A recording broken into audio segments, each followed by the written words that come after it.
نحمده ونصلي ونسلم على رسوله الكريم أما بعد فأعوذ بالله من الشيطان الرجيم بسم الله الرحمن الرحيم يا أيها الذين آمنوا كتب عليكم الصيام كما كتب على الذين من قبلكم لعلكم تتقون بارك الله لي ولكم في القرآن العظيم ونفعني وإياكم بالآيات والذكر الحكيم أستغفر الله لي ولكم ولسائر المؤمنين واستغفروه إنه هو الغفور الرحيم سبحانك لا علم لنا إلا ما علمتنا إنك أنت العليم الحكيم رب اشرح لي صدري ويسر لي أمري واحلل عقدة من لساني يفقهوا قولي رب يسر ولا تعسر وتمم بالخير وبك نستعين يا فتاح يا فتاح يا فتاح صدق الله العظيم وصدق رسوله النبي الكريم الأمين الحمدللہ اللہ سبحانہ وتعالی کا شکر ہے اللہ نے مجھے اور آپ کو ایک دفعہ پھر سے منگل کے روز مغرب کی نماز کے بعد یہاں پر جمع ہونے کی توفیق نصیب فرمائی ہے۔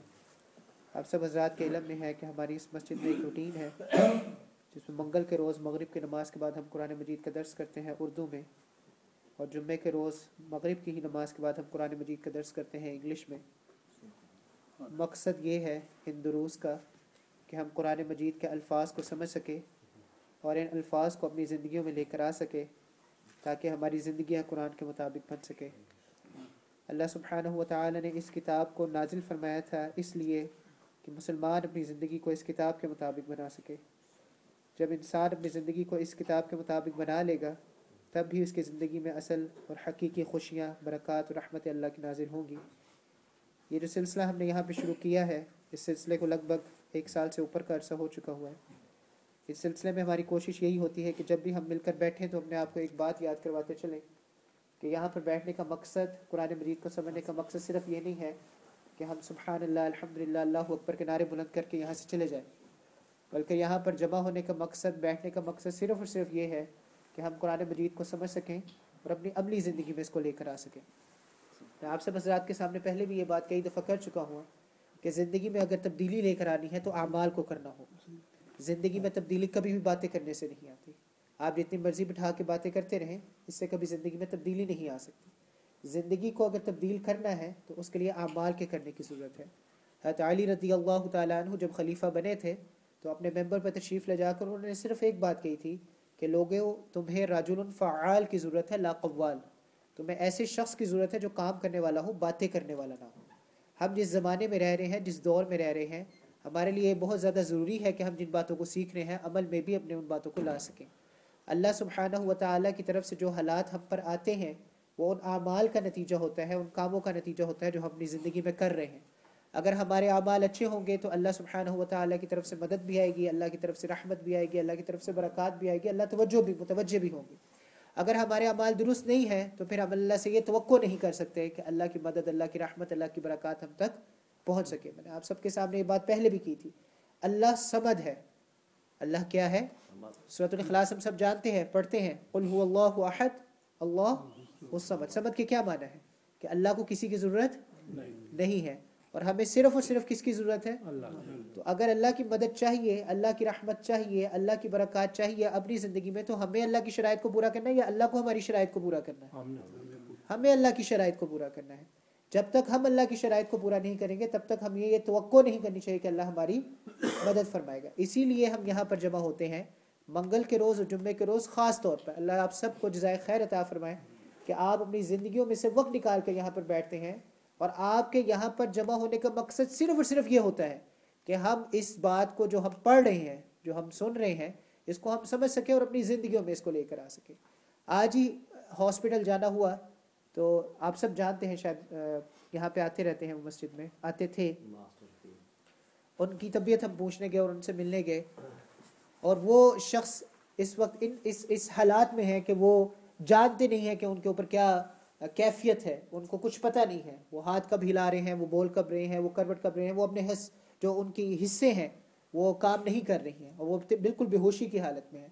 میں ایک دفعہ پہلے بھی ایک شخص سے حاجی ابراہیم صاحب کے تھرو ہی میں ملنے گیا تھا، اور وہاں پر ہم بیٹھے بات چیت کر رہے تھے، تو انہوں نے کہا کہ مولانا مرنا آسان نہیں ہے، مولانا it's not easy to die, مرنا آسان نہیں ہے۔ تو یہ چیز ہم سب کو یاد رکھنی ہے کہ زندگی جو ہم گزارے ہیں یہ ایک سفر ہے، یہ سفر ہی ہے، اس کو سفر سمجھ کر ہی گزارے۔ جو شخص اس کو ہی اصل سمجھ کے گزار لے گا پھر اس کے لیے آخرت کی تیاری کرنا آسان نہیں رہے گا. جو اس کو سفر سمجھ کے گزارے گا، خود کو مسافر سمجھتے ہوئے اس زندگی کو گزارے گا، تب اس کے لیے آخرت کی منازل آسان، آخرت کی تیاری کرنا اس کے لیے آسان ہو جائے گا. میں نے آپ کو واقعہ سنایا تھا حضرت سفیان ثوری غالباً، ان کی ملاقات ہوئی مدینہ کے اندر جو خلیفہ تھا اس وقت کا اس کے ساتھ.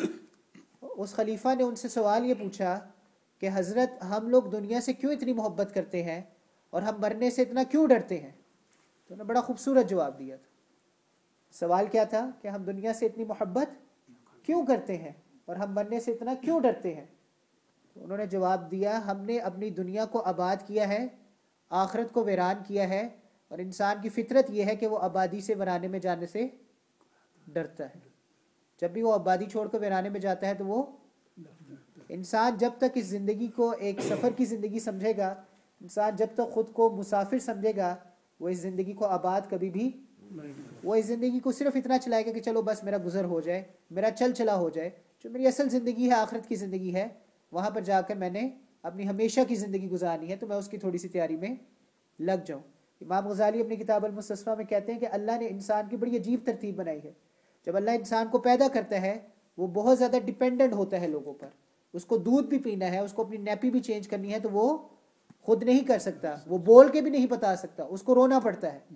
تب ماں کو پتہ چلتا ہے اس کو بھوک لگی ہے، تب ماں کو پتہ چلتا ہے کہ اس کی نیپی چینج کرنی ہے.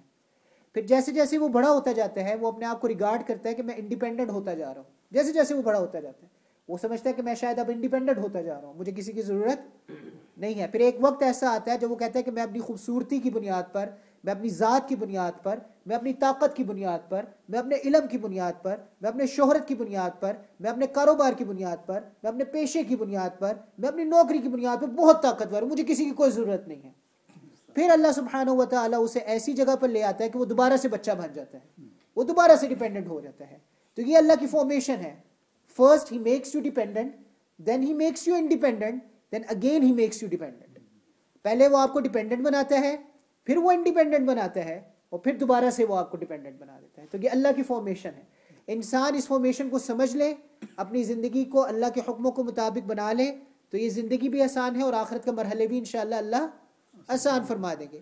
انسان اسی زندگی کو سب کچھ سمجھ لے اور آخرت کی پرواہ. کتنا عرصہ اس دنیا میں رہ لینا ہے؟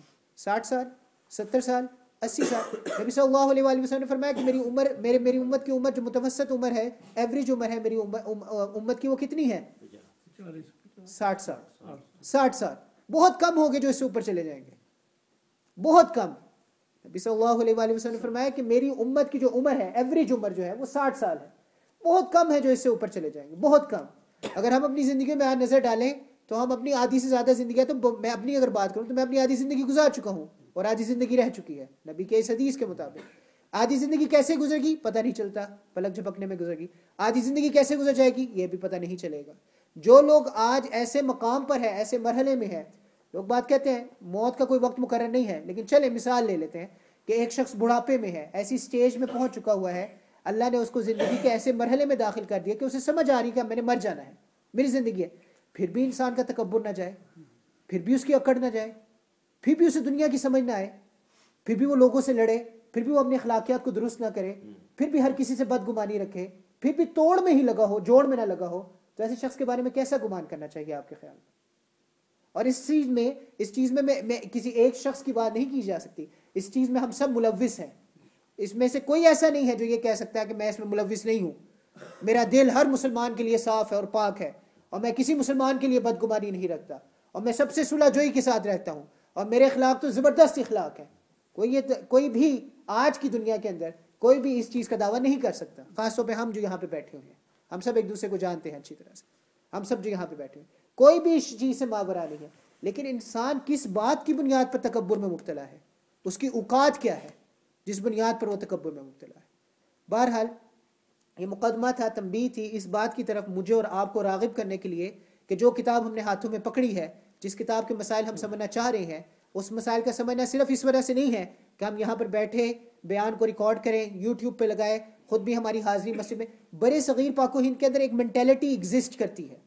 وہ مینٹیلٹی کیا ہے کہ ایسے جب مجمع ہو اس میں جا کے بیٹھ جاؤ ثواب کی نیت سے، ثواب آپ کو مل جائے گا، پھر مسجد سے باہر جاؤ جو چاہے کرو. ایک دفعہ ایسی مجلس میں بیٹھ جاؤ، فرشتے گھیر لیتے ہیں، رحمت نازل ہوتی ہے، انسانوں کا تذکرہ کیا جاتا ہے فرشتوں کے سامنے وغیرہ وغیرہ، ہاں جی بہت اچھا، زبردست، فضائل موجود ہے، الحمدللہ، اللہ ہم سب کو ان فضائل تک پہنچنے کی توفیق نصیب فرمائے۔ اصل مقصد ان گفتگوؤں کا، ان محافل کا، ان مجالس کا یہ قطعاً نہیں ہے کہ آپ یہاں پر ثواب کی نیت سے بیٹھ جائیں اور باہر نکل کر عملی میدان میں اس پر کوئی عمل نہ کریں۔ میں آج ہی کسی کو یہ بات بتا رہا تھا کہ ایک شخص کو مسائل کا علم نہ ہو اور پھر وہ گناہ کرے تو شاید اللہ کے ہاں اس کی کوئی معافی ہے، اللہ شاید اس کو معاف کر دے۔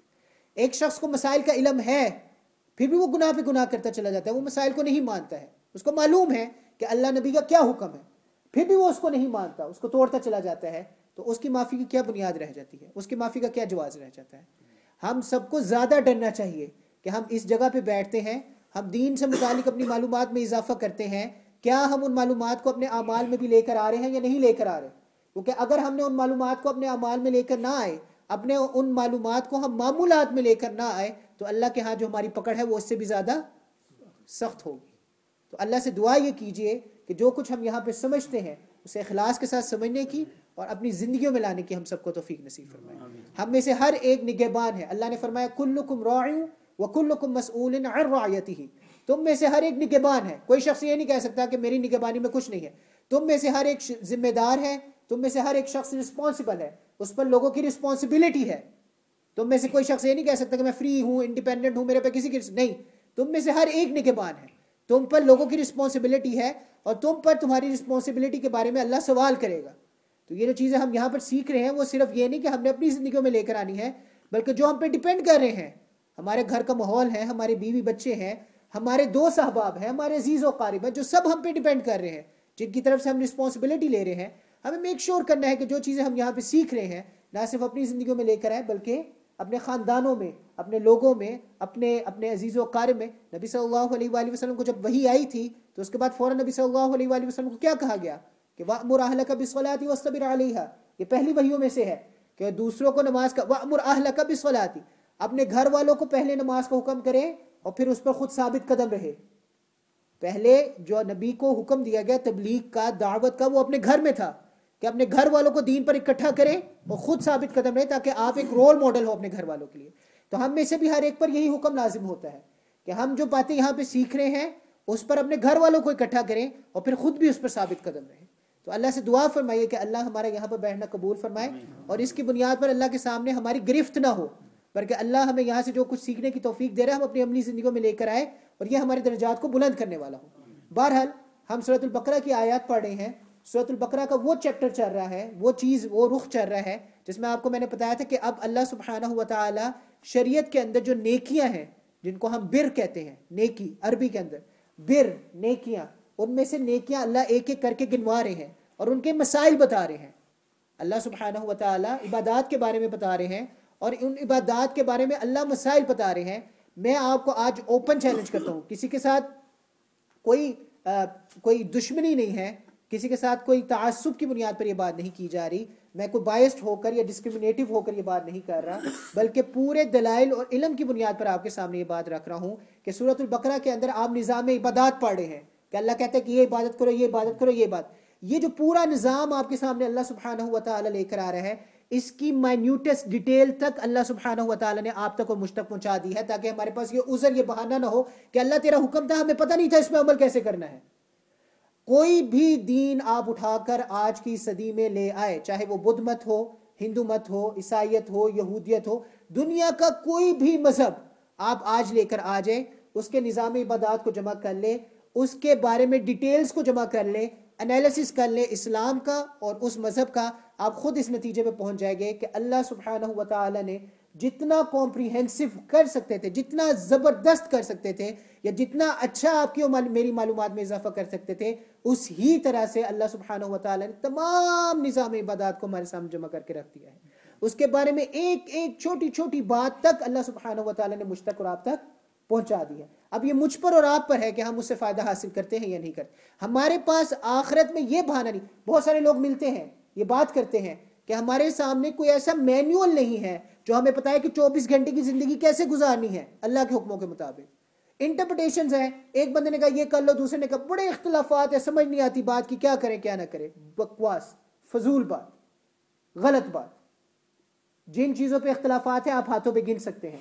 جن چیزوں پر اتفاق ہے آپ گن ہی نہیں سکتے. جو اختلافات ہیں اس کو سائڈ پر رکھ دیں, جن پر اتفاق ہے صرف 24 گھنٹے کی زندگی میں وہ لانے کی کوشش کریں. اللہ سبحانہ و تعالیٰ نے اپنا نظام عبادات اسلام کے اندر ہمیں وہ نظام عبادات دے دیا ہے, ہر عبادت کو اس تفصیل کے ساتھ بیان کر دیا ہے کہ میرے اور آپ کے پاس اب یہ بہانہ نہیں رہا کہ ہمیں اس عبادت کے کرنے کا طریقہ معلوم نہیں تھا. آج جس عبادت کو ہم نے ڈسکس کرنا ہے وہ ہے روزہ. روزے آنے بھی والے ہیں, 2 مہینے رہ گئے ہیں. اس روزے سے متعلق کچھ مسائل ہیں جو آج ہم انشاءاللہ ڈسکس کریں گے. اس کا ترجمہ پہلے دیکھ لیجئے, اس کے مسائل کیا ہے, روزہ رکھنے کا مقصد کیا ہے, اس کو ہم آخر میں ڈسکس کریں گے. پہلے ہم انشاءاللہ مسائل ڈسکس کریں گے اور اس کے بعد ہم آخر میں جا کر روزے کا مقصد اللہ کیا بتا رہے ہیں اس کو ڈسکس کرنے کی کوشش کریں گے انشاءاللہ. یہ آیات ہیں 37 صفحہ نمبر 37 ہے, جن کے پاس یہ جلد قرآن کی یہ محرون کلر والی جلد ہے. رکوع سے شروع ہو رہا ہے, آیت نمبر 183. یا ایھا الذین آمنوا, اے ایمان والو, کتب علیکم الصیام کما کتب علی الذین من قبلکم لعلکم تتقون. اللہ سبحانہ و تعالیٰ فرما رہے ہیں کہ اے ایمان والو, تم پر روزوں کو فرض کیا گیا ہے جیسا کہ تم سے پہلے روزوں کو فرض کیا گیا تھا. مقصد یہ ہے کہ تم پرہیزگار ہو جاؤ. لعلکم تتقون فرض اس لیے میں نے کی ہے تاکہ تم سب پرہیزگار ہو جاؤ. ایام معدودات, روزے کے کچھ ایام ہیں, ڈرنے کی ضرورت نہیں ہے, پورے سال روزے نہیں رکھوانے آپ سے. ایام معدودات, کچھ دن ہیں.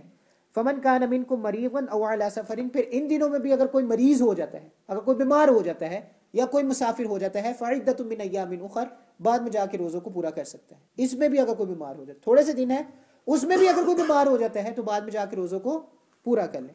وعلی الذین یطیقونہ, جن لوگوں کے پاس طاقت ہے روزہ رکھنے کی پھر بھی ان کا روزہ رکھنے کو دل نہیں کرتا, فدیۃ طعام مسکین, تو وہ مسکینوں کو کھانا کھلا کر فدیہ دے دیں. یہ میں بتاؤں گا آپ کو کہ حکم کیسے آگے چل کے تبدیل ہو گیا. یعنی اگر وہ مریض بھی نہیں ہے, مسافر بھی نہیں ہے, پھر بھی روزہ رکھنے کو ان کا دل نہیں کرتا ہے, طاقت ہے رکھ سکتے ہیں لیکن دل نہیں کرتا, تو ان کے لیے بھی اللہ نے کہا کہ وہ فدیہ لوگوں کو دے سکتے ہیں.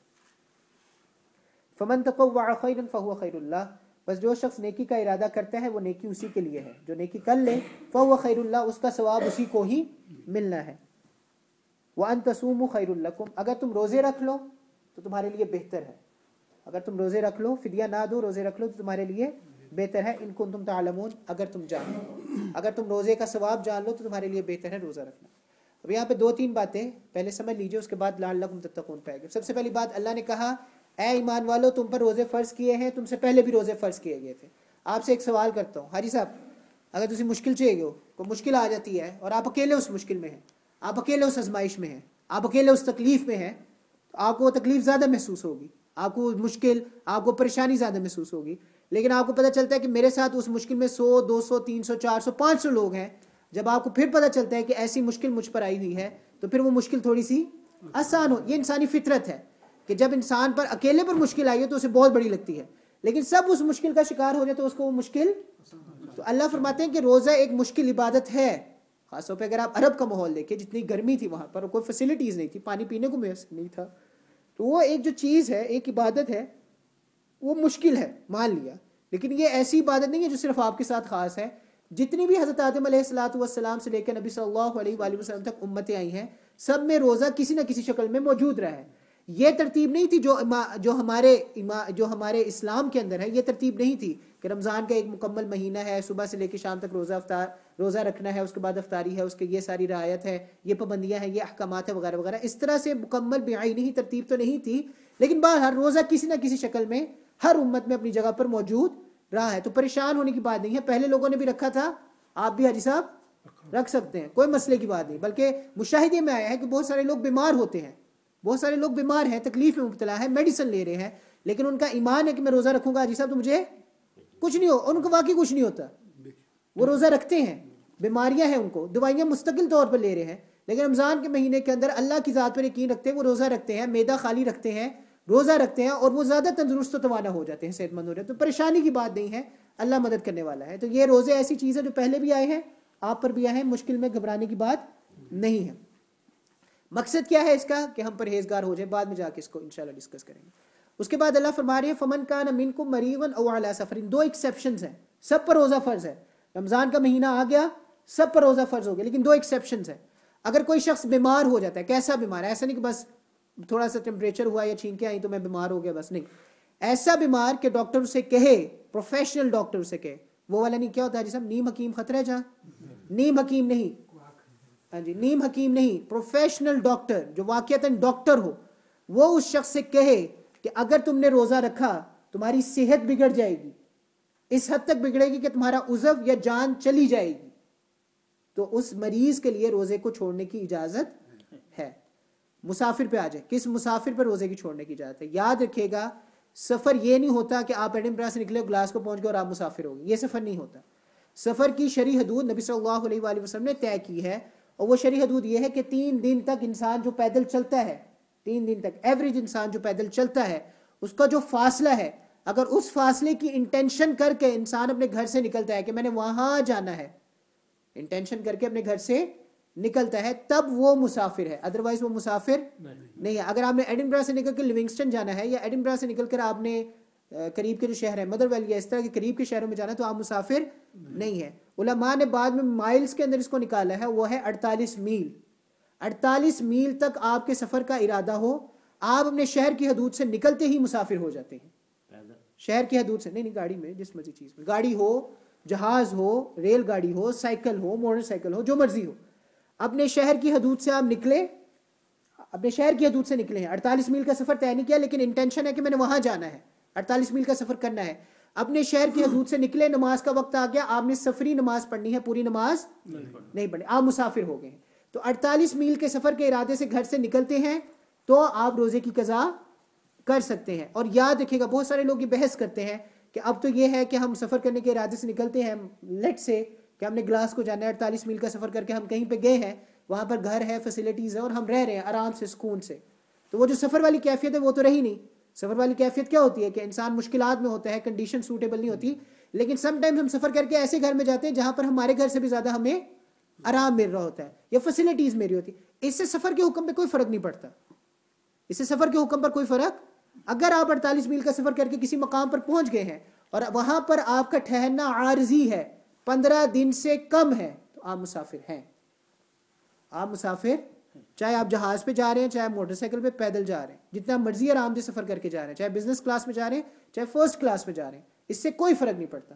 48 میل کا سفر کیا ہے, کسی ایسے مقام پر ٹھہرے ہیں جہاں سے 15 دن تک آپ کی واپسی 15 دن سے کم ہے, آپ نے وہاں پہ ٹھہرنا. اگر 15 دن یا اس سے زیادہ ٹھہرنا, پھر آپ مسافر نہیں ہے, پھر آپ مقیم ہو جاتے ہیں.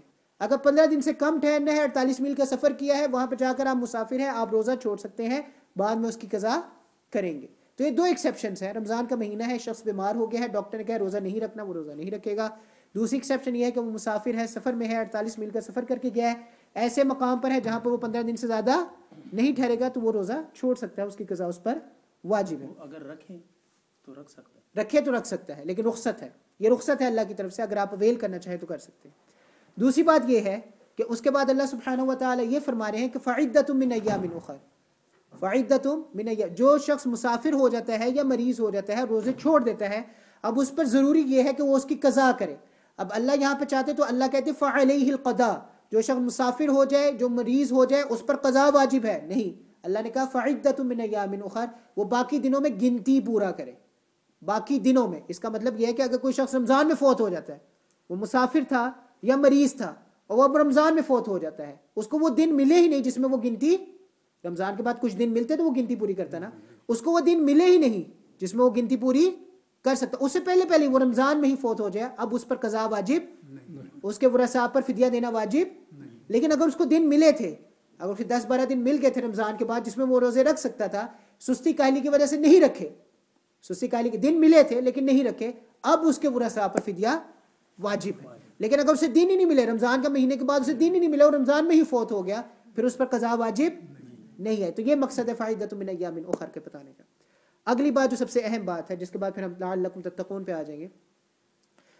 اس آیت میں اللہ فرما رہے ہیں کہ ایسے لوگ جو تھوڑے ڈھیٹ قسم کے ہو, رمضان کا مہینہ آ بھی گیا ہو, نہ کوئی بیماری ہے, نہ کوئی سفر میں ہے, بس دل نہیں مانتا روزہ رکھنے کو, اللہ نے ان کو بھی رخصت دی ہے کہ آپ روزہ نہ رکھیں. طاقت ہے, روزہ رکھ سکتے ہیں, لیکن اللہ نے ان کو رخصت دے دی ہے کہ اچھا دل نہیں کرتا تو آپ روزہ نہ رکھیں. یاد رکھیے گا, صحیح حدیث کی 6 کتابوں کے اندر یہ روایت موجود ہے جو میں آپ کو بتانے لگا ہوں. حضرت سلمہ بن اکوع رضی اللہ تعالی عنہ سے یہ روایت آتی ہے, اور وہ فرماتے ہیں کہ رمضان کے شروع میں جب آیتوں کا نزول شروع ہوا تھا, جب شروع میں رمضان کے روزے ہم نے رکھنا شروع کیے تھے تب یہ آیت موجود تھی وَعَلَى الَّذِينَ يُطِيقُونَهُ فِدْيَةٌ طَعَامُ مِسْكِين کہ اگر کوئی شخص نہیں رکھنا چاہتا تو وہ نہ رکھے، بعد میں اس کا فدیہ عطا کر دے. لیکن اس کے بعد یہ آیت دوسری آیت نازل ہوئی جو ہم پڑھیں گے انشاءاللہ نیکسٹ درس میں انشاءاللہ. اس کے بعد دوسری آیت نازل ہوئی فَمَنْ شَهِدَ مِنْكُمُ الشَّهْرَ فَلْيَصُمْ جو شخص رمضان کا مہینہ دیکھ لے اس پر روزے واجب.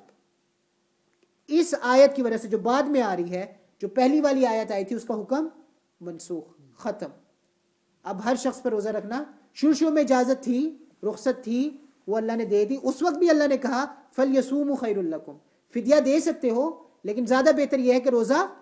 لیکن میری بات یاد رکھیے گا، آپ لوگ پچھلی دفعہ بھی ہم نے بات کی تھی حدود پہ. لوگ آ کے کہتے ہیں جی میں نے ویڈیو دیکھی اس میں کوڑا مارا جا رہا تھا، میں نے ویڈیو دیکھی اس میں سنسار کیا جا رہا تھا اور اسلام میں اتنا وحشیانہ عمل ہے وغیرہ وغیرہ. اسلام میں ہمیشہ ذہن بنائے جاتے ہیں، لوگوں کو ایسے نہج پہ پہنچایا جاتا ہے جب وہ کہتے ہیں کہ میرے لیے اللہ اور اس کا رسول، دیٹس اٹ. ان کے ذہن اس قدر بنا دیے جاتے ہیں کہ وہ کہتے ہیں سمعنا واطعنا. جب ان کے پاس اللہ کا حکم آتے تو کہتے ہیں ہم نے مان لی، ہم نے سن لیا. اس کے بعد پھر ایسے احکامات آنا شروع ہوتے ہیں. جب مدینہ، میں نے آپ کو پہلے بھی بتایا تھا یہ سورت کہاں نازل ہوئی ہے؟ نہیں، مکہ میں نہیں ہوئی، ہجرت کے بعد نازل ہوئی ہے یہ سورت. اور ہجرت کے بعد آپ سب جانتے ہیں اسلامی معاشرہ وجود میں، لوگوں کی تربیت، اصلاح کا عمل شروع. لوگ بچپن سے لے کے بڑے ہوتے تک یہ سمجھ رہے تھے کہ اللہ کا ان کی زندگی میں کیا مقام ہے، اور لوگ یہ سمجھ رہے تھے کہ اللہ کے حکم کو ہی ماننا ہے، اس کے علاوہ کسی اور حکم کو. جب اس طرح کی ذہن سازی ہو گئی تب اللہ نے کہا فمن شاہد منکم الشہر فلیصم. تب اللہ نے یہ بات کہی کہ اب رمضان کے روزے دیکھ لو. تو پھر وہ جو پہلے رخصت تھی، ریلیکسیشن تھی، وہ اب ختم. اب روزے رکھنے ہی رکھنے ہیں، اب وہ ریلیکسیشن نہیں ہے جو پہلے تھی. لیکن اس کے لیے ذہن سازی کی ضرورت ہے. ایک میتھڈولوجی کو دیکھیں، ایک اللہ کے طریقہ کار کو دیکھیں. شراب پہ بھی میں نے آپ کو یہ بات پہلے بھی بتائی تھی، معصیت، گناہ کبھی ون شاٹ میں نہیں آتا. شیطان ایک ہی دفعہ میں آ کے نہیں کہتا زنا کر دو، نہیں. شیطان آہستہ آہستہ سٹیجز کے تھرو لے کے جاتا ہے. پہلے ملاقات کرائے گا، پھر فون پہ بات کرائے گا، پھر ڈیٹنگ شروع ہوگی، پھر کمرہ بک ہوگا، پھر وہ زنا پہ. یہ ساری ایک سٹیجز ہیں. سملرلی اچھائی اور ثواب کا بھی جو عمل ہے وہ سٹیجز کی شکل میں آتا ہے. یہ نہیں ہوتا ہے کہ وہی آتی ہے اور انسان بدل جاتا ہے، نہیں. سٹیجز ہوتی ہیں. انسان ماحول میں آتا ہے، باتیں سیکھتا ہے، سنتا ہے، عمل میں لے کر آتا ہے، کرتے کرتے کرتے کرتے اس کا ذہن بننا شروع. اللہ نے بھی اپنی امت کا، نبی کی امت کا ذہن بنایا. نبی کی امت تو اسفل السافلین تھی نا، بدترین قوم تھی. نبی کی امت وہ تھی اس زمانے کے اندر، اور پھر بہترین قوم بن گئی. اس قوم کا اللہ نے ذہن، شراب کے متعلق اللہ نے یہ نہیں کہا حرام حرام حرام. پہلے وہی یہ آئی کہ اس میں منافع کم ہے، نقصانات. دوسرا پھر اللہ نے کہا کہ اچھا شراب پی لیا کرو لیکن جب نماز پڑھو تب شراب. یہ دوسری اللہ.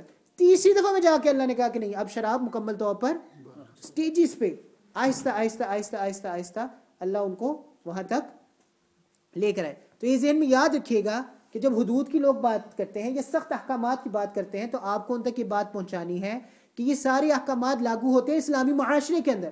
اسلامی معاشرے کے اندر ایک بچے کی جو تربیت ہوتی ہے، چھوٹے سے بچے کی جو تربیت ہوتی ہے، وہ اس بنیاد پہ رکھی جاتی ہے کہ وہ بڑا ہوتے ہوتے تک اللہ کی ذات کی، اس کی زندگی میں جو اہمیت ہوتی ہے وہ اس کو سمجھ جاتا ہے. وہ ایک ماحول میں ہوتا ہے. اس کے لیے یہ ساری چیزیں اڈاپٹ کرنا مشکل. ایک ایسا ماحول ہو جس میں ہم آہنگی ہو، جس میں کوئی بھی پریشانی نہ ہو، کوئی بھی کانفلکٹس نہ ہو، کوئی بھی فرکشنز نہ ہو، کوئی بھی کسی قسم کا ڈائلما نہ ہو. اس ماحول کے اندر بھی اگر انسان اپنے آپ کو اللہ کی اطاعت کے مقابلے اللہ کی اطاعت پر نہ لے کر آ سکے تو پھر اس انسان کی بدبختی ہے. پھر اس کے لیے سخت سزاؤں کا اللہ نے تجویز کیا ہے کہ اگر پھر بھی وہ گناہ کرتا ہے پھر اس کو یہ سزا دو، پھر اس کو یہ سزا دو، پھر اس کو یہ سزا دو. پھر وہ سزائیں سخت ہیں کیونکہ اللہ نے ایک ماحول بنا دیا، ایک معاشرہ بنا دیا. اس معاشرے میں آپ کے پاس کوئی اپرچونٹی نہیں ہے گناہ کرنے کی، اس کے باوجود آپ گناہ کرتے ہیں. اتنی خباثت بڑی ہے آپ میں کہ اس کے باوجود آپ. یہ مسجد ہے، مسجد کا ماحول ہے، اس میں آ کے ہر بندہ شیطان بھی ہو تو وہ اللہ کی عبادت کرتا ہے. لیکن اگر اس کی شیطانیت ایسی ہو کہ وہ کونے میں کھڑا ہو کے پیشاب کرنا شروع کر دے تو آپ اسے شاباش دیں گے؟ کیا کریں گے آپ اس کے ساتھ؟ آپ اسے دھکے مار کے باہر نکالیں گے کہ تو کیا کر رہا ہے. یہ انسان کی فطرت ہے. ایک بچہ ہے، جب چھوٹا ہوتا ہے آپ اسے کہتے ہیں بچے اسکول جاؤ، بیٹا اسکول جاؤ، بیٹا اسکول جاؤ، پیار محبت سے اس کے ساتھ لگے. جب وہ بڑا ہو کے بھی اپنی پڑھائی پہ توجہ نہیں دیتا، آپ اسے ڈیٹینشن نہیں دیتے. تیرا پلے اسٹیشن بند، تو فٹ بال نہیں کھیلنے جائے گا، تو یہ نہیں کرنے جائے گا، تو وہ نہیں کرنے. سزائیں سخت ہوتی ہیں. پہلے تربیت ہے، اس کے بعد سزا ہے. یہی اللہ کا طریقہ کار ہے. تو پہلے اللہ نے رخصت دی کہ جب آپ کے پاس طاقت بھی ہو، دل نہ چاہ رہو، کوئی بات نہیں، روزہ. جب اللہ نے تربیت کر دی، نبی نے تربیت کر دی، ایک معاشرہ وجود میں آ گیا، ایک ماحول وجود میں آ گیا، اب اللہ نے کہا کہ اس چیز کی ضرورت. رمضان کا روزہ دیکھو، رمضان کا مہینہ دیکھو، فوراً اس پر روزہ رکھنا شروع کر دو. دوسری حدیث، یہ حدیث آتی معاذ بن جبل رضی اللہ تعالیٰ عنہ سے، مسند بن احمد کے اندر. معاذ بن جبل فرماتے ہیں کہ نماز میں بھی 3 تبدیلیاں ہوئی ہیں، روزوں میں بھی 3 تبدیلیاں ہوئی ہیں. روزوں میں کون سی 3 تبدیلیاں ہوئی ہے؟ سب سے پہلے جب نبی صلی اللہ علیہ وآلہ وسلم مدینہ تشریف لائے، ہر مہینے میں 3 روزے رکھتے تھے. کتنے؟ وہ 13 14 15 کے. ہر مہینے میں 3 روزے رکھتے تھے اور یوم عاشورہ کا روزہ رکھتے تھے، 10 محرم کا روزہ. یہ پہلی ترتیب تھی. رمضان کا مہینہ آیا، نبی صلی اللہ علیہ وآلہ وسلم کی پچھلی ترتیب جو تھی وہ ختم ہو گئی. رمضان کے مہینے کے اندر روزے فرض ہو گئے، لیکن اس کے اندر بھی فرضیت کے اندر بھی یہ آپشن تھی کہ اگر دل نہیں چاہ رہا رکھنے کو تو فدیہ دے کے جان چھڑائی جا سکتی ہے. تیسرا پھر لیکن بعد میں یہ پھر حکم تبدیل ہو گیا، فمن شہد منکم الشہر فلیصم، سے یہ حکم تبدیل ہو گیا کہ اب اس طرح کی رخصت، اب اس طرح کی ریلیکسیشن نہیں ہے. تیسری تبدیلی کیا ہوئی روزوں کے اندر؟ وہ یہ تھی کہ پہلے یہ سمجھا جاتا تھا، تصور یہ کیا جاتا ہے کہ ایک دفعہ آپ سو گئے، ایک دفعہ آپ سو گئے، یہ نہیں کہ سحری کے ٹائم تک جاگے اس کے بعد سو گئے، نہیں، آپ نے تراویح پڑھی، تھکے ہوئے تھے، آپ سو گئے. اب سونے کے بعد نہ آپ کھا سکتے ہیں، نہ پی سکتے ہیں، نہ بیوی کے ساتھ مباشرت کر سکتے. That's it. سونے کے بعد آپ کچھ نہیں کر سکتے. آپ روزہ کھولتے ساتھ ہی سو گئے، آپ کی سحری ہو گئی. اب آپ کچھ کھا پی. بعد میں پھر اللہ سبحانہ و تعالیٰ نے فرمایا کہ جو روزے کا ٹائم ہے وہ صبح صادق، جو اگلی آیات میں ہم پڑھیں گے، وہ صبح صادق سے لے کر غروب، اگر آپ سو بھی جاتے تو اسے کوئی فرق نہیں پڑتا. صبح صادق کے ساتھ آپ کھا بھی سکتے ہیں، پی بھی سکتے ہیں، بیوی کے ساتھ مباشرت بھی آپ کر سکتے ہیں. تو یہ 3 تبدیلیاں تھیں جو روزوں کے احکامات میں آئی. ان سب سے ہمیں یہ پتہ چلتا ہے کہ اگر کوئی شخص بہت بوڑھا ہو جائے، حاجی صاحب بہت زیادہ بوڑھا ہو جائے، کوئی شخص بہت ضعیف ہو، روزہ رکھنے کی طاقت نہ ہو، ڈاکٹر کی طرف سے بھی مشورہ کرنے کی کوئی اتنی ضرورت نہیں ہے، اسے پتہ ہے کہ وہ بہت ضعیف ہے اور روزہ نہیں رکھ سکتا، اس کے پاس یہ طاقت نہیں ہے، تب یہ گنجائش ہے اس کے پاس کہ وہ فدیہ دے دے. کیا وہ قضا بھی نہیں کر سکتا نا؟ روزہ نہیں رکھ سکتا تو قضا کیسے کرے گا؟ تب اس کے لیے یہ آیت استعمال کی جائے گی اور اس کو فدیہ دینے کی اجازت. فدیہ کتنا ہے؟ آخری بات، فدیہ کتنا ہے روزے کا؟ کسی کے علم میں ہے؟ فدیہ کتنا ہے روزے کا؟ اچھا ایک تصحیح کر لیجئے. پچھلی دفعہ جب ہمارا درس ہوا تھا میں نے آپ کو بتایا تھا کہ خون بہا کر کسی نے معاف کرنا ہو، کسی نے کسی کو قتل کر دیا ہے تو اس کے بدلے اس کو قتل کیا جاتا ہے، قصاص کا حکم چل رہا تھا. اس میں نے کہا تھا کہ اگر اللہ کی طرف سے ایک معافی ہے کہ اگر کسی نے کسی کو معاف کرنا ہو تو وہ دیت پے کرتا ہے، وہ جرمانہ پے کرتا ہے. وہ جرمانہ کیا ہے؟ میرے منہ سے نکلا تھا 1000 اونٹ. 1000 اونٹ نہیں ہے، 100 اونٹ، 1000 دینار یا 10,000 درہم. تینوں آپشن میں سے کوئی ایک آپشن ہے. یا آپ 100 اونٹ خرید کے دیں اس بندے کو، یا آپ 1000 دینار دیں گے، دینار سونے کے سکے، یا پھر 10,000 درہم چاندی کے سکے. یہ دیت ہے، دیت میں آتی ہے. پچھلی دفعہ 1000 اونٹ منہ سے نکل گیا تھا اور پھر ذہن میں بھی نہ اس کی تصویر، وہ میں سن رہا تھا یہ ریکارڈڈ، تو پھر اس میں مجھے یاد آیا کہ نہیں وہ صحیح کرنا ہے. بہرحال فدیہ کیا ہے؟ جو روزے کا فدیہ ہے وہ کیا ہے؟ روزے کا فدیہ ہے جی نصف ساع. ساع یوز ہوتا ہے آج تک کہ نہیں ہوتا؟ مجھے تو نہیں پتا یوز ہوتا ہے کہ نہیں ہوتا. ساع یوز ہوتا ہے کہ پاکستان میں آج تک نہیں ہوتا؟ 1.25 سیر ہے. ویسے سیر یوز ہوتا ہے، پیمانہ سیر ہوتا ہے. بہرحال ساع کتنا ہے؟ آسان لفظوں کے اندر ساع کتنا ہے؟ نبی صلی اللہ علیہ وآلہ وسلم کے زمانے میں ایک برتن ہوتا تھا جس کو ساع کہا جاتا تھا. وہ ساع کا جو برتن ہوتا تھا وہ ساع نہیں کہا جاتا تھا، جو برتن ہوتا تھا اسے مد کہا جاتا تھا. وہ جو برتن تھا، جیسے آج بھی گوالوں کے پاس ایسا برتن نہیں ہوتے، اس طرح کا ہی برتن ہوتا تھا اسے، جی پیمانہ، وہ برتن ہوتا تھا، مد کہا جاتا تھا. اس مد کے اندر 0.75 لیٹر سما سکتا تھا. کتنا؟ 0.75 0.75 لیٹر. اس کے حساب سے جب ساع کو ناپا گیا ہے تو ساع کا جو وجود نکلتا ہے یا ساع کا جو وزن نکلتا ہے وہ 3 لیٹر اور 1 مد ہے، یعنی 3.75 لیٹرز. 3.75 لیٹرز گندم ناپے، اس کی قیمت نکالے اور جا کر کسی بندے کو دے آئے. یہ اس کا فدیہ ہے روزے کا. 3.75 لیٹرز کی گندم نکالیں، اس کو پھر اس کا وزن کروائیں، وزن کروا کے اس کی جو قیمت نکلتی ہے وہ کسی شخص کو دے آئے. ہمارے استاد جو ہمیں مشکات پڑھاتے تھے، حدیث کی کتاب ہے، انہوں نے ہمیں بڑی خوبصورت بات کہی تھی. انہوں نے کہا تھا جو کچھ آپ خود کھاتے ہیں سحری افطاری میں اتنی ہی کوانٹٹی کا آپ کسی شخص کو کھلا دیں، روزے کا فدیہ ادا ہو جائے. جو آپ خود کھاتے ہیں سحری اور افطاری میں، جو آپ خود پیٹ بھر کے جس طرح سے کھانا پسند کرتے ہیں، یہ نہیں کہ خود آپ گوشت کھائیں، مرغی کھائیں اور وہاں پہ جا کے آپ دالیں کھلانا شروع کریں. تو سم ٹائمز گندم کی قیمت ہو سکتا ہے نیچے آئی ہو، تو قیمت شاید جب آپ اس بندے کو پے کریں تو وہ اتنی اچھی سحری افطاری، تو آپ خود اس کی سحری کروائیں، خود اس کی افطاری کروائیں اور زبردست کروائیں، ارینجمنٹ اس کے لیے کریں زبردست، جیسے آپ اپنے لیے کرتے ہیں ویسے اس کے لیے کریں. انشاءاللہ آپ کا فدیہ خود بخود ادا.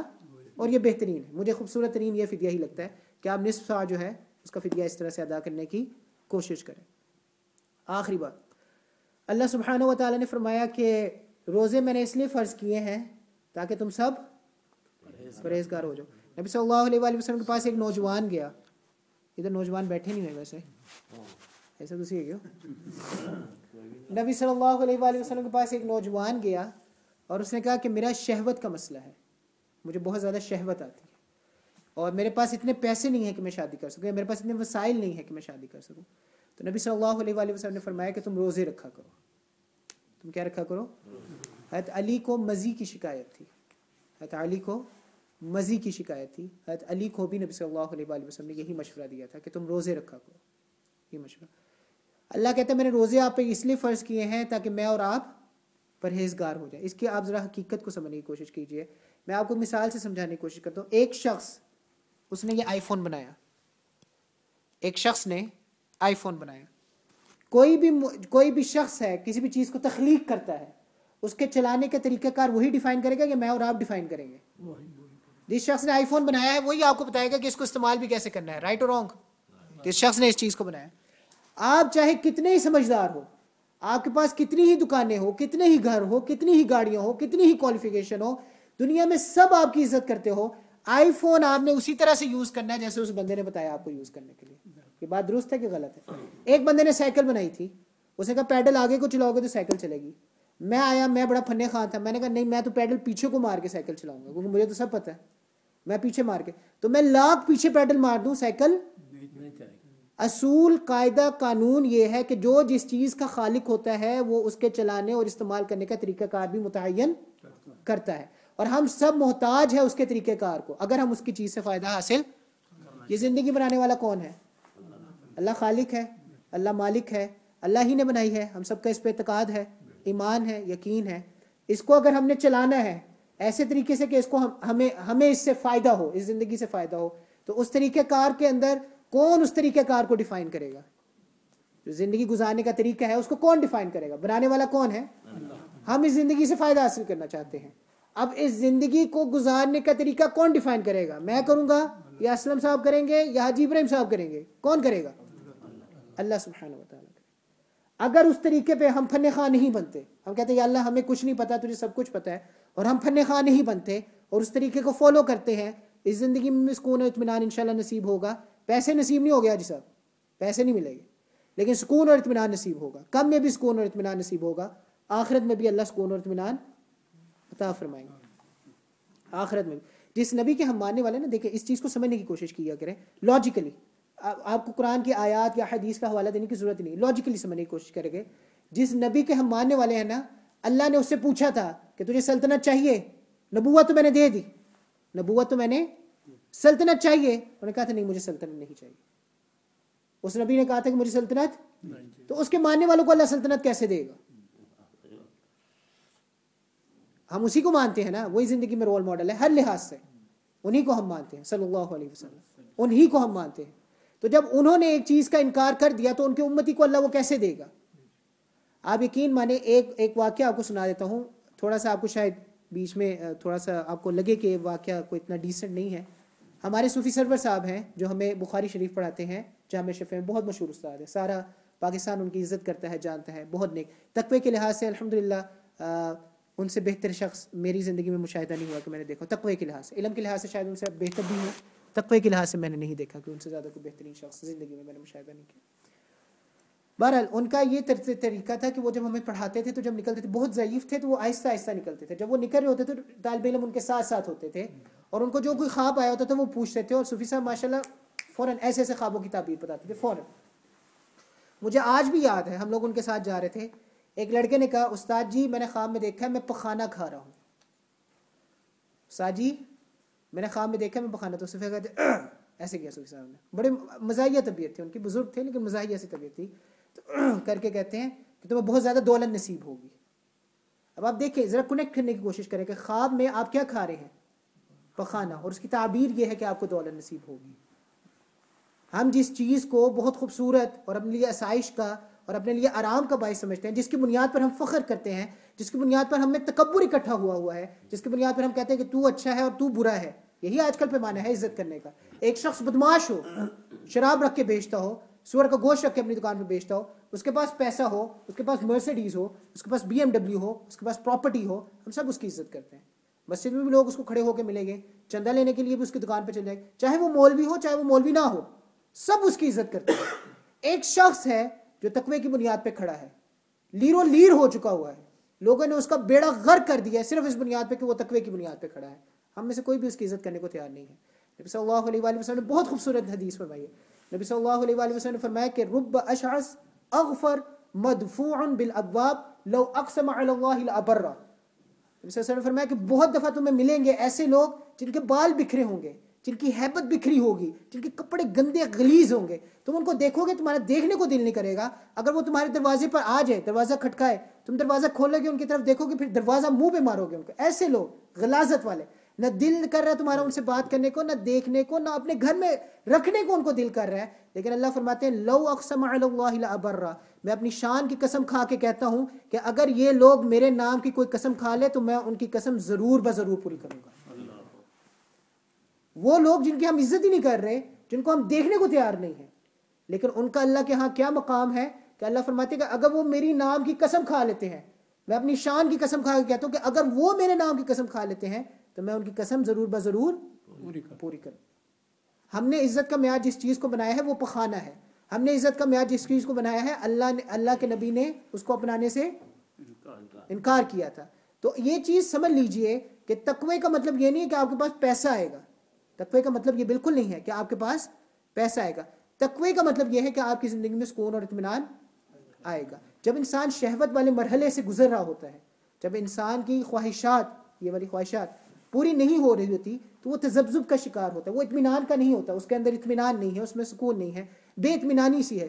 اپنے آپ کو اللہ کی طرف متوجہ بھی کرے تو وہ متوجہ نہیں۔ اللہ نے اس کا طریقہ بتایا ہے کہ تو روزے رکھ، تیری شہوت والی کیفیات کے اوپر خود بخود غلبہ آ جائے گا۔ صرف روزے رکھ، کہ روزے کے اندر کیا ہے، نہ آپ زیادہ حاجی صاحب بات چیت کر رہے ہیں، نہ زیادہ کھا رہے ہیں، نہ زیادہ پی رہے ہیں، نہ زیادہ فضول گفتگو میں ملوث ہے۔ جتنے شیطان کے دروازے ہیں آپ نے سب کے سب بند کر دیا۔ شیطان کے پاس موقع ہی نہیں رہا کہ آپ کے دل تک وہ آ سکے۔ زیادہ کھانا، زیادہ پینا، زیادہ باتیں کرنا، زیادہ عورتوں کی باتیں کرنا، یہ وہ چیزیں ہیں، یہ وہ راستے ہیں جن کے ذریعے سے شیطان آپ کے دل میں گھستا ہے۔ اور جب آپ روزہ رکھتے ہیں تو نیت اور ارادہ یہی ہوتا ہے نا کہ روزے کے اندر نہ میں نے کھانا ہے، نہ پینا ہے، نہ بیوی کے پاس جانا ہے، میں نے کوئی ایسا کام نہیں کرنا جو اللہ کے حکموں کو توڑے۔ تو آپ شیطان کے سب دروازے بند کرتے جائیں۔ یہ نسخہ اللہ نے بتایا ہے۔ اللہ میرا اور آپ کا خالق و مالک ہے۔ میں جتنا مرضی عقل مند ہو کے پیڈل پیچھے مارنا شروع کر دوں، میں سائیکل، میں جتنی مرضی دوائیاں کھا کے اپنی شہوت کم کرنے کی کوشش کر دوں، میں شہوت کم نہیں کر سکتا۔ میں نے اپنی زندگی میں سکون، اطمینان لانا ہے، شیطان سے نظر ہٹا کے اللہ کی طرف نظر لگانی ہے، تو مجھے اس طریقہ کار پہ آنا چاہیے، یا مجھے اس طریقہ کار پہ آنا پڑے گا جو اللہ نے میرے اور آپ کے لیے پسند کیا ہے، اور وہ یہی ہے کہ روزے رکھنے۔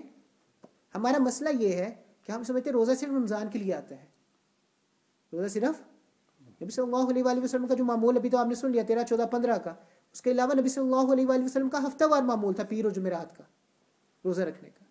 ہم میں سے کتنے لوگ ہیں جو ایک مہینہ بھی اس معمول پہ رہتے ہیں، یا ہم کوشش کرتے ہیں اس معمول، خاص طور پہ الحمدللہ جس ملک میں ہم رہ رہے ہیں، سردیوں کے مہینے میں تو ہم سو کے اٹھتے ہیں تو روزہ ختم ہو گیا ہوتا ہے، فجر پڑھ کے سو کے اٹھو روزہ ختم۔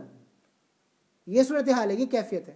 اتنے چھوٹے دن ہیں، اتنے چھوٹے ایام ہیں کہ 7-8-9 گھنٹے کا آپ کا مکمل روزہ ہے، اس میں بھی ہم اپنے آپ کو تیار نہیں کر پا رہے کہ ہم روزہ رکھنے کے لیے تیار ہو جائیں۔ روزہ وہ چیز ہے جو آپ کو تقوی تک پہنچانے والا ہے، تقوی وہ چیز ہے جو آپ کی زندگی میں خیر و برکات لے کر آنے والا ہے۔ تو یہ صرف رمضان کے مسائل نہیں ہے، رمضان آنے میں 2 مہینے رہ گئے ہیں، ہمیں محنت کرنی ہے، کوشش کرنی ہے آج ہی سے۔ نبی صلی اللہ علیہ وآلہ وسلم نے فرمایا احب الاعمال الی اللہ ادومها وان قل، اللہ کے نزدیک سب سے پسندیدہ عمل وہ ہے جو دائمی ہو، ہمیشہ کے لیے ہو، اگرچہ کوانٹٹی میں تھوڑا ہو۔ روزانہ کے 2 نفل پڑھو، اللہ کو زیادہ بہتر ہے، اللہ کو زیادہ پسند ہے بجائے اس کے کہ ایک رات میں کھڑے ہو کے 100 نفل پڑھ لیو پھر سارا سال نفل نہیں پڑھے، سارا سال سوتے رہے۔ روزوں کے اندر بھی ایک مہینے جوش آیا اور روزے رکھنا شروع کر دیو پھر سارا سال روزے نہیں رکھے، یہ اللہ کو اتنا پسند نہیں ہے۔ کنسسٹنٹ رہے، اگر ہم ہر مہینے ایک روزے کی یا ہر ہفتے ایک روزے کی ترتیب بنا رہے ہیں اور ہم کنسسٹنٹ ہیں تو انشاءاللہ اللہ کی نظر میں زیادہ محبوب ہوگا۔ تو اللہ سے دعا فرمائیے کہ اللہ ہمیں ان چیزوں کی حقیقت سمجھنے کی توفیق نصیب فرمائے۔ اللہ نے ہمیں جس ماحول میں بٹھایا ہے، جس جگہ پہ بٹھایا ہے، وہ اس کا گھر ہے، اس گھر میں بیٹھ کر ہم اللہ کے دین کو سمجھنے کی کوشش کریں۔ ہم سب یہاں پہ بیٹھ کر ایک دفعہ ارادہ تو کریں، اللہ سے مانگے تو صحیح کہ اللہ جو کچھ آپ نے ہمیں دیا، آج مجھے بڑی اچھی کسی نے بات بتائی، میں ان کا نام نہیں لوں گا، مجھے بڑی اچھی بات لگی، انہوں نے کہا کہ ہدایت مانگنے سے ملتی ہے، ہدایت کو اتنی فضول کی چیز نہیں جو اللہ سب کو دیتا پھرے گا۔ آپ سورۃ الفاتحہ کے اندر 5 دفعہ نماز میں کیا کہتے ہیں؟ اہدنا الصراط اے اللہ مجھے ہدایت نصیب فرما. ہدایت مانگنے سے ملتی ہے. ہم نے یہ سب سنا ہے لیکن لذت سماع کے لیے نہیں, کانوں کی لذت کے لیے نہیں سنا. ہم نے یہ سنا اس وجہ سے ہے کہ میں بھی اور آپ بھی اپنی زندگیوں میں کوئی کسی سے بہتر نہیں ہے. اندر کا ایمان کیا ہے اس کی کیفیت اللہ جانتا ہے. آپ سب مجھے امام ہونے کی نسبت سے عزت دیتے ہوں گے لیکن یہ اللہ جانتا ہے کہ میرے ایمان کا لیول آپ سب سے بھی کتنا کم ہے اور میں کتنا زیادہ گناہ گار ہوں. یہ کوئی نہیں جانتا, یہ صرف اللہ سبحانہ و تعالیٰ جانتے. ہم سب کا یہاں پر بیٹھنا مل کر ایک دوسرے کو یہ باتیں یاد دلانے کا مقصد صرف اور صرف یہ ہوتا ہے کہ ہم اپنے اندر ایمان کی چیزوں کو تر و تازہ کر سکیں. بہت آسان ہے لوگوں پہ باتیں کرنا, بہت آسان ہے نین و نقص نکالنا, بہت آسان ہے ہر بندے سے لڑ کے بیٹھ جانا, منہ بنا کے بیٹھ جانا. مشکل کیا تھا کہ نبی صلی اللہ علیہ وآلہ وسلم پر ایک عورت روزانہ کوڑا پھینکتی تھی, جب وہ بیمار ہوئی تو نبی اس کی تیمارداری کرنے گئے. یہ تھی مشکل بات جو نبی نے کی اور اس کی بنیاد پر نبی کو اللہ نے عزت دی اور نبی یہ چیز ہمارے لیے چھوڑ کے گئے. اگر آپ سے کوئی شخص سلام نہیں کر رہا, آپ سے کچھ لڑائی ہوگی, آپ سے کوئی خفگی ہوگی, آپ سے وہ شخص سلام نہیں کر رہا, آپ کو یہ کس لیے اجازت دے دی کہ آپ بھی اسے سلام نہ کریں؟ آپ کے پاس یہ کہاں سے لائسنس آیا کہ آپ اسے سلام نہ کریں؟ اگر وہ آپ سے سلام نہیں کر رہا آپ کو اس سے زیادہ سلام کرنے کی ضرورت ہے. اٹھ کر اس سے سلام کریں, جھک کر اس کے سامنے سلام کریں, گلے لگ کر اس کے ساتھ سلام کریں. نبی کا عائشہ رضی اللہ تعالیٰ عنہ کی حدیث ہے کہ ان سے پوچھا گیا کہ نبی کے اخلاق کیا تھے, نبی کے اخلاق کیا تھے. انہوں نے پہلے تو یہ فرمایا کہ نبی کے اخلاق قرآن تھے, بہت مشہور حدیث آپ سب کو یاد ہے, نبی کے اخلاق قرآن. پھر انہوں نے فرمایا کہ نبی کے اخلاق کیا تھے, صل من قطع کا, خوبصورت ترین بات, جو توڑتا تھا اس سے جوڑتے تھے, واعف عمن ظلمک کا, جو ظلم کرتا تھا اسے معاف کرتے تھے. یہ نبی کے اخلاق تھے. جو ظلم نہ کرے اسے معاف کرنا بہت آسان ہے. بیویوں کو معاف کرنا, ان کے ساتھ رہنا ہوتا ہے نا, تو پھر اس کو معاف کرنا بڑا آسان ہے, بڑا آسان ہے. لیکن جو آپ سے توڑتا ہو باہر کی دنیا میں, معاشرتی دنیا میں آپ سے توڑتا ہو پھر بھی آپ اسے جوڑتے ہو, آپ پر ظلم کرتا ہو آپ اسے معاف کر دیتے ہو, یہ اخلاق تھے نبی کے, اور یہ اخلاق نبی ہمیں دے کے گئے تھے. لیکن ہم ان اخلاق کو آج اپنانے کے لیے تیار نہیں ہے. ہم سے کوئی برائی کرتا ہے تو کہتے ہیں مولانا وہ آیت نہیں ہے وجزاء سیئۃ سیئۃ مثلھا, جو جتنی برائی کرے اس سے اتنی برائی کرنا جائز ہے. بتاتے ہیں, سب بتاتے ہیں. اچھا حیرانگی کی بات ہے لوگوں کو ایسی چیزیں یاد بھی رہ جاتی ہیں, باقی چیزیں نہیں یاد رہتی. وہ آیت پڑھ کے سناتے ہیں کہ مولانا آپ نہیں بتاتے وجزاء سیئۃ سیئۃ مثلھا, برائی کے بدلے میں جتنی برائی اس نے کی ہو اس سے کر دے. لیکن ان کو یہ آیت کیوں نہیں یاد رہتی کہ فمن عفا واصلح فاجرہ علی اللہ, جو معاف کر دے گا صلح کر دے گا اس کا اجر اللہ اسے دے گا. اللہ کے اجر کا مقابلہ ہم دنیا میں کسی چیز سے کر سکتے ہیں؟ آخرت میں جب اللہ کے حضور ہماری انشاءاللہ اللہ کے دربار میں ہماری حاضری ہوگی اور ہماری دعاؤں کی لسٹ نکالی جائے گی اور اللہ ٹک کریں گے اچھا یہ بھی دعا آپ کی قبول ہوگی, یہ بھی ساری آپ کی دعائیں قبول. ایک آدھی دعا جو اللہ نے نہیں قبول کی ہوگی, جو آپ کی جائز حاجت ہوگی اللہ نے نہیں قبول کی ہوگی, تو آپ کہیں گے اللہ آپ نے تو میری یہ دعا قبول نہیں کی تھی. اللہ سبحانہ و تعالیٰ اس دعا کے بدلے میں آپ کو وہاں پر ایسا اجر دیں گے کہ آپ تمنا کریں گے کاش میری دنیا میں ایک دعا بھی قبول. اللہ کے اجر کا مقابلہ تو آپ کسی چیز سے, اس کی حقیقت تو تب ہی پتہ چلے گی جب ہم وہاں پہ جائیں گے انشاءاللہ. تو آج کی دنیا میں تھوڑا سا تحمل, تھوڑا سا برداشت, تھوڑا سا دل پہ قابو رکھ کر کسی کو معاف کر دینا آخرت میں آپ کے لیے کس چیز کا سبب بنے گا یہ تو وہاں پہ جا کر ہی سمجھ میں آئے گی. یہ یہاں پہ نہیں سمجھ آ سکتی. لیکن اس چیز پر آمادہ کرنا ہے, اس چیز پر خود کو تیار کرنا ہے. ایک مسئلہ صرف جو پیش آ رہا تھا لوگوں نے کہا بھی, دیکھیں کوئی بھی شخص قرآن مجید کی تلاوت کر رہا ہو مصافحہ کرنا اسے جائز نہیں ہے, اونچا سلام کرنا اسے جائز نہیں, کیونکہ جب آپ سلام اونچا کر دیتے ہیں اس کو وعلیکم السلام کرنا واجب ہے جب قرآن کی تلاوت کر رہا ہو. جب قرآن کی تلاوت, اللہ فرماتے ہیں وَلَا تُبْطِلُوا أَعْمَالَكُمْ, جب ایک عمل شروع کر لو تو اس کو باطل مت کرو. ایک عمل آپ نے شروع کر دیا ہے قرات کا, میں اکثر کمرے میں داخل ہوتا ہوں, کچھ حضرات قرآن مجید پڑھے تو میں ان سے مصافحہ نہیں کرتا. یہ میری بدتمیزی نہیں ہے, یاد رکھیے گا یہ مسئلے کی بنیاد پر ہے کہ میں ان سے مصافحہ صرف اس بنیاد پر نہیں کرتا کہ مسئلہ یہ ہے کہ جب کوئی شخص قرآن پڑھ رہا ہو آپ اسے مصافحہ, آپ اسے اونچا سلام بھی نہیں کر سکتے بالکل. اور دوسری بات یہ ہے جب آپ سب حضرات قرآن مجید پڑھ رہے ہوں, مجھے پتہ ہے بہت شوق و ذوق سے, یہ کئی دفعہ بات ہم ڈسکس کر چکے, ایک بندہ بھی کمرے میں داخل ہوتا ہے اور وہ سنتیں پڑھنا شروع کرتے ہیں, اپنی آواز کو مدھم کر لیں, اس کی نماز میں کسی قسم کا خلل نہ کسی بھی طرح سے. ومن اظلم کی یاد ہوگی آپ کو جب ہم نے وہ آیت پڑھی تھی, کون زیادہ ظالم ہوگا اس شخص سے جو اللہ کے گھر میں مسجد میں ممن منع مساجد اللہ ان یذکر فیہا, کون شخص زیادہ ظالم ہوگا اس شخص کے جو اللہ کے گھر میں لوگوں کو عبادت کرنے سے روکتا ہو. تو یہ بھی عبادت سے روکنے کا ایک طریقہ ہے. بے شک آپ عبادت کر رہے ہیں, دوسرے کی عبادت میں خلل آ رہا ہے. مسئلہ یہی ہے قرآن مجید پڑھا جا رہا ہو مصافحہ نہ کیجیے, چاہے زبانی پڑھا ہے یا کھول کے پڑھ رہے ہیں, مصافحہ نہ کیجیے, اونچا سلام مت کیجیے. اور جب کوئی کمرے میں داخل ہو جاتا ہے آپ قرآن مجید پڑھ رہے ہوتے ہیں, اپنی آوازوں کو مدھم کر لیجیے, اپنی آوازوں کو نیچے کر لیجیے تاکہ جو پڑھنے والے ہیں ان میں کسی چیز کا کوئی خلل نہ ہو. اور نماز سے فراغت کے بعد بھی دعا و شعا کے بعد ہماری جو ایک عادت ہے کہ ہم کھڑے ہو کر بات چیت میں گفتگو میں ملوث ہو جاتے ہیں اور ہمیں سم ٹائمز اندازہ نہیں ہوتا ہماری آواز, اس میں بھی ملوث ہوں, ہماری آواز بہت اونچی چلی جاتی ہے, اس کی وجہ سے بھی جو ایک بد امنی پیدا ہوتی ہے, ایک خلل, ایک ڈسٹربنس پیدا ہوتی ہے, اس سے بھی اپنے آپ کو بچانے کو یہ ایسی چیزیں ہیں جن کو ہم معمولی نہیں سمجھ سکتے. کسی کی عبادت میں خلل پیدا کرنا کل کو ہماری عبادات کے ضائع کرنے کا سبب بن سکتا ہے. تو اس چیز کا بہت زیادہ خیال رکھیں, یہ سینسٹیو چیزیں ہیں, اس کا بہت زیادہ خیال رکھنے کی کوشش کیجیے. اللہ سے دعا ہے جو کچھ ہم نے پڑھا ہے سنا ہے اللہ ہمیں اس پر عمل کرنے کی توفیق نصیب فرمائے, آگے پہنچانے کی توفیق نصیب فرمائے. سبحان اللہ وبحمدہ, سبحانک اللہم وبحمدک, اشہد ان لا الہ الا انت, استغفرک و اتوب الیک.